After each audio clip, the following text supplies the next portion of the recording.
Have you ever wanted to or thought about that you were someone else or something that you were not? Well, for those that don't know, uh, that is an imposter. Are you an imposter? So now you want to know, what is an imposter? An imposter is, based upon Webster's dictionary, a person who pretends to be someone else in order to deceive others, especially for fraudulent gain. Now that you know what an imposter is, are you a poser, aka an imposter? There is a name and a title that I don't know if you've heard it before, but imposter syndrome. How many of you listening today can tell me what imposter syndrome is without Googling it? Okay. Well, when I give you words and I give you titles and I tell you we talk about things, I try to inform you as to what it is. So imposter syndrome is, it's also called perceived fraudulent.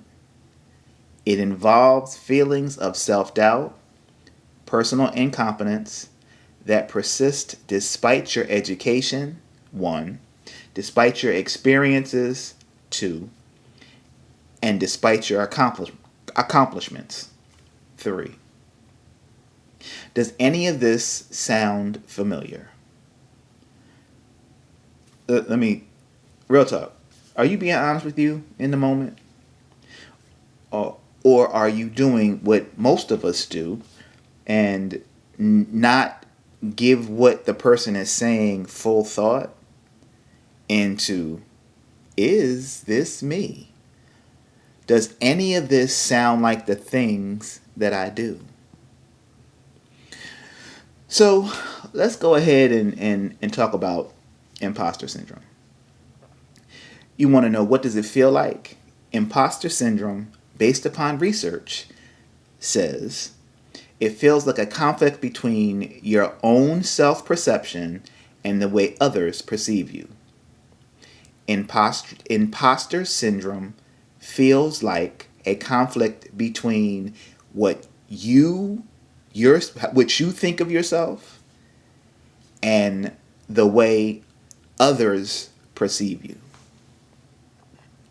Now, I can't think, I don't think growing up that we knew or called imposter syndrome what it was, because it was just kids being kids, acting as someone we say, or someone that we saw or that we heard on Saturday morning cartoons. So I have a question for you.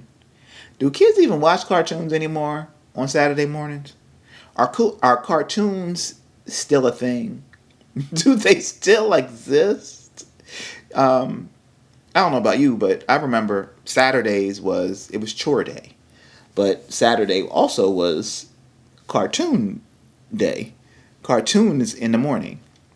I don't know about you, but I've seen the commercials of Saturday morning, people eating cereal in front of the television. Well, I'm here to tell you, a lot of people may not have had a television, and the back of the cereal box was the cartoon. And you would read it, and you would turn it side to side and back to front, and that was your Saturday morning. I would hope that she didn't come downstairs anytime soon. Who is she? AKA my mother.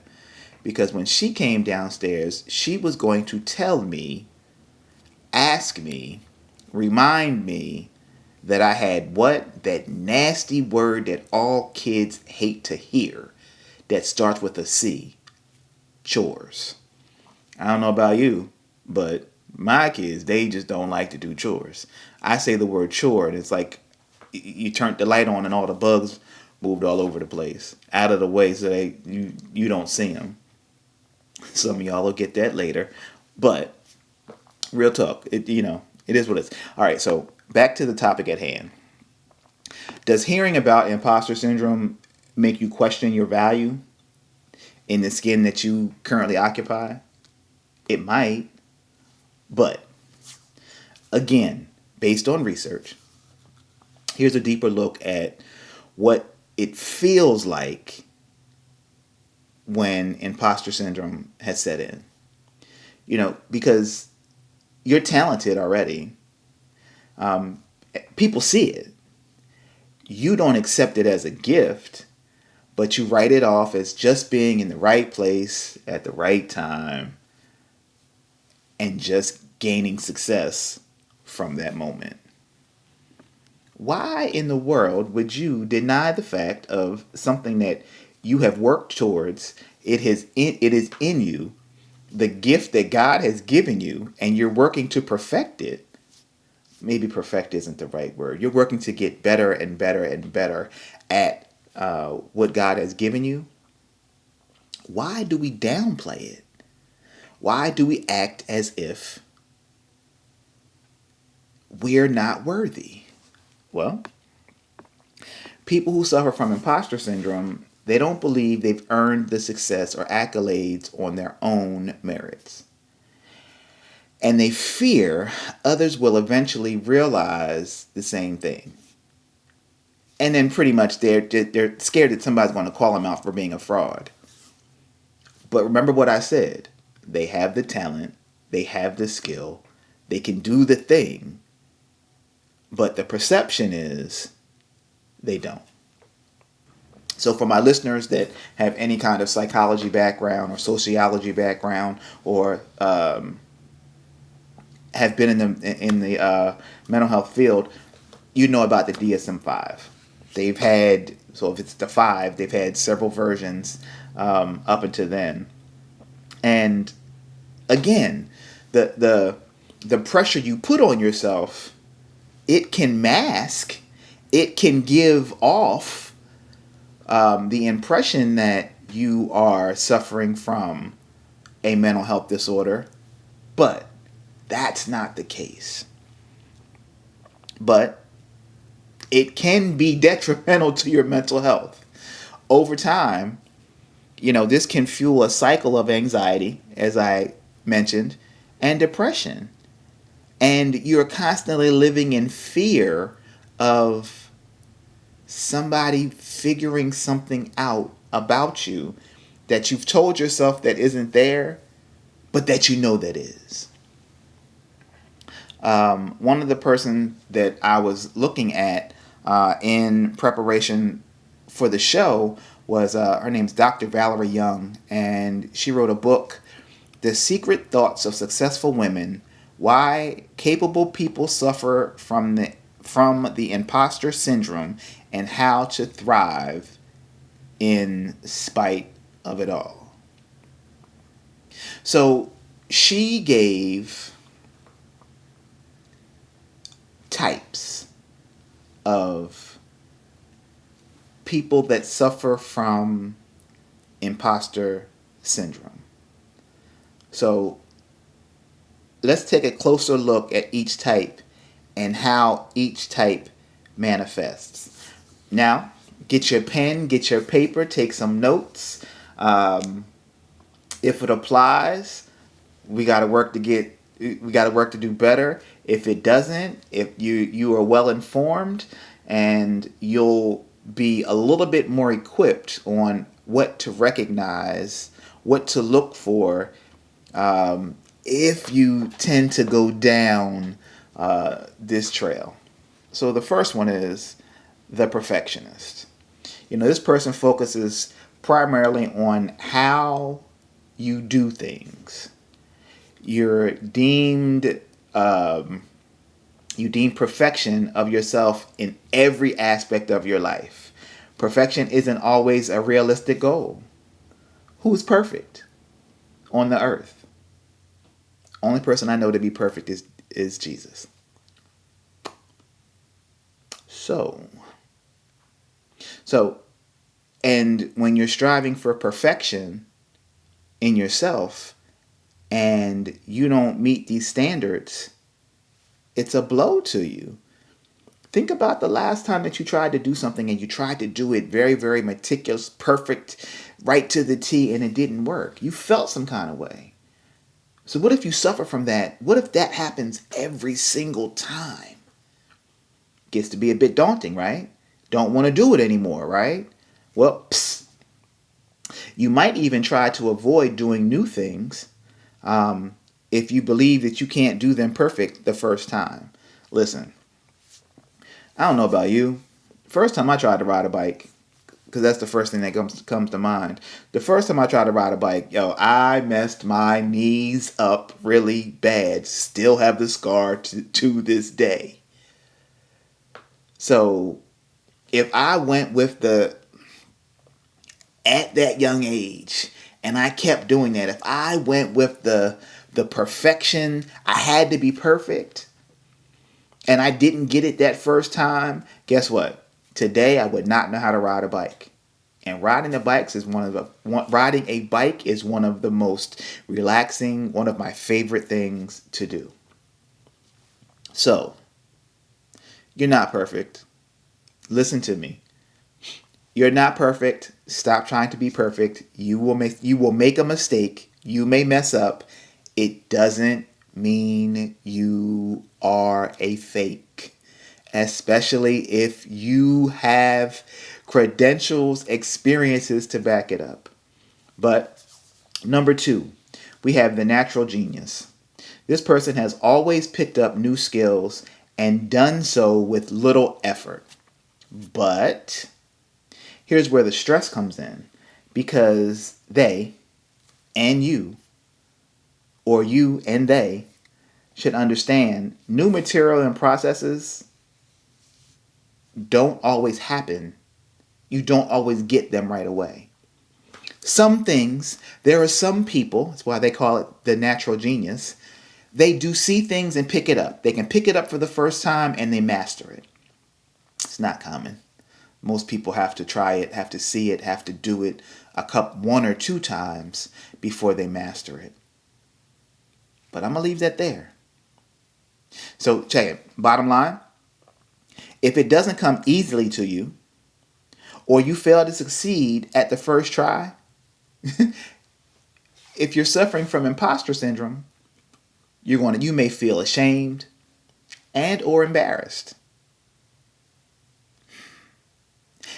And you may never pick it up again. But what if that very thing that you decided that you didn't get the first time was the very thing that was going to save the world? What if that very thing that you decided not to pick back up was something that was going to provide generational wealth for you and your children's children's children's children? I'm just saying. Number 3, the soloist. The soloist believes you should be able to handle everything by yourself. Yeah, I paused on that because a lot of people, including me sometimes, feel like I should be able to do it by myself. I don't need your help. I can get it done alone. You can't. But asking somebody for help or accepting support when it's offered doesn't mean you're failing, doesn't mean you're compromising your standards. It just means that you need help. 2 is better than 1. And 2 or more agree. Okay. 4, the expert. The expert, before the expert can consider their work to be a success, they have to get all the information on the topic. Okay. So we all know a person that has to have all the information before they get started. Right? We all know one. But sometimes getting all the information is taking away from time to get the task done. And when you don't get the task done and you're suffering from the imposter syndrome, it just goes along with the fact that you think that you're a failure and people are going to find out. So understand, as an expert, you have to get the information, you have to apply the information, and it allows you to figure out how much help you need with whatever it is that you're doing. Number 5, the superhero. We all know a superhero. Everybody has one. Mine is Superman. So the superhero that is dealing with the imposter syndrome, they link competency to the ability to succeed in every role that they hold. Student, friend, employee, parent, husband, wife. Every role that you play, you feel that if you're not competent, you're going to you feel like you're a failure. You're not meeting the needs of every role that you play in your life. And the superhero that is dealing with the imposter syndrome, they push to succeed. They push themselves to the limit, expending as much energy as possible in every role. And you can't do that. At some point in time, you have to put your mask on to save yourself. At some point in time, you have to rest in order to rejuvenate so you can effectively move through, work in the roles that you play. Work in the roles that you play. So I hope you see how the pressures of imposter syndrome, how they can weigh on you. And when things weigh on you, it may take you to a breaking point. I know when I was in college, one of the things that I didn't like to do group projects, and I didn't like them because I had to depend on somebody else. And how many of you know, as an only child, you learn how to do things yourself? So as I was going through this, I was like, what's up with that? Is this me? And what I realized when I was going through it and I was asking the question, is this me? There are other people out there that have asked the same thing. But we get to a place where we don't feel comfortable discussing these things. Hashtag the conversations we don't have. You follow me on Facebook, you'll know that that's one of my main hashtags that I've been using. The conversations we don't have. We have daddy issues. We don't have the dirty conversations because we are fearful of the response. You have a problem. When you have a problem, what do? Do you keep it to yourself, or do you talk about it? Most of the time, men in particular, can't really speak on women too much. I mean, I'm in a household full of females. But men in particular, when things are going wrong, what do? We either don't say anything, or we give very, very short answers. They're very, very vague. And we want somebody to ask us the question. We want somebody to help us. But because we haven't established a relationship with another man or with another person, or we haven't reached out to a counselor or whomever, we keep things to ourselves. And then we give the answer, I'm good. So one of my friends, I had asked him, I was intentional, especially in the month of May, to ask particular questions about your mental health. And I would not let the response good be the response that I accepted. How many of you know that several people that I asked a question to expound, give me a different answer on I'm good, didn't respond? I really think they got mad because I was forcing them in that moment to think outside of the norm. Bro, you not good? If I tell you that I'm good, I probably want you to leave me alone. Because I know if I tell you I'm good, it fulfills the answer to the question, and most people won't move forward. I've said this before and I'll say it again. You have to get yourself around a group of men, a group of people, another man that is going to be willing to hold you accountable, that's going to be willing to tell you that you're wrong, that is not afraid to tell you that your stuff stinks, that is not afraid to tell you you shouldn't do that, you better not do that, because that is there for you to be the man that you have been called to be. Done is the days of being around your quote unquote friend circle that allows you to continue to wild out knowing that that's not in your best interest.